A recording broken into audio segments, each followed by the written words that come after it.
The Reverend Tony Bird has moved his evening services from a revival center out to a street corner where prostitutes, gang members, and drug dealers usually hang around. Reverend Bird preaches on the corner of Plymouth and Penn because he thinks children in the area are exposed to too much of the bad side of life. You're still running with the wrong bunch, huh? You don't take my advice.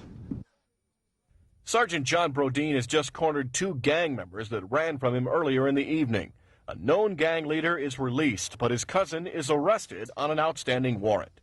The satisfaction for cops will be short because they've gotten a gang member off the street for only a little while. On another night, they are not as fortunate when a Vice Lord gang member escapes just as police broke up what would have been a gunfight. The guy that we're looking for came over to talk to the kid that his brother was fighting with. Showed him a gun and said, you know, if you want to fight, come on, we're going to go. And this Kenny Scott that you're looking for, he's a gang member? Yeah, supposed to be a Vice Lord. Later, a member of the same gang is caught near a city park where 2 women say he threatened them with a gun. But the red and black and blue and black colors worn by known gang members is also worn by kids who want to emulate the gangs because they think it is cool. That causes trouble for cops who are trying to separate known gang members from non-members. We're seeing young groups of kids that are wearing colors that are worn characteristically in Chicago and Gary, Indiana, St. Louis, wherever they've got larger gang populations. And these are kids that are wearing black and red. And that's correct. Black and blue combinations. Roaming the streets with under the guise of the gangs, and they're not. They're not any part of my perception of what the gang problem is. But those kids are causing a lot of problems. There's no question that they're a problem. They're a problem in that they're committing assaults on and robberies and street robberies and just raising an awful lot of king. To keep the trouble at a minimum, police began enforcing the midnight teenager curfew before it became official summer policy this week. Cops threatened a gathering of hundreds of kids last Friday night, but the group on Plymouth Avenue did not break up until a police dog was brought down the sidewalk.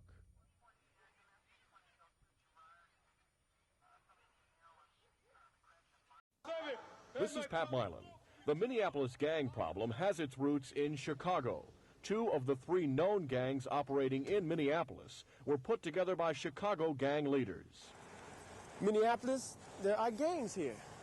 There are some gangs that are from Chicago. They carry the name of from Chicago. In Minneapolis, the signs of gang activity are just all too clear to see. The problem is most parents just see this as graffiti and not the gang colors and insignias that they represent.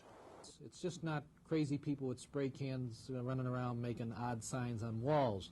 They mean something. They're symbols, identification of turf.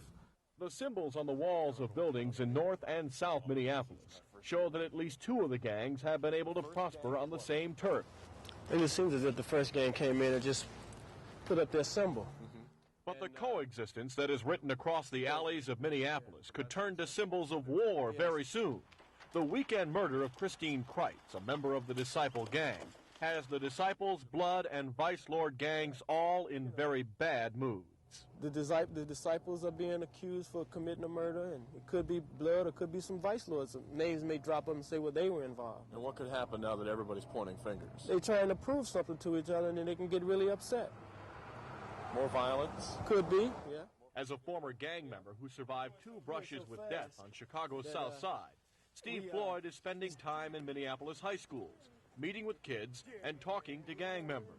But he warns that these are tense times, and the wrong reaction toward the gangs by the police would only worsen an already bad situation. Pat Milan, Channel 5 Eyewitness News, Minneapolis.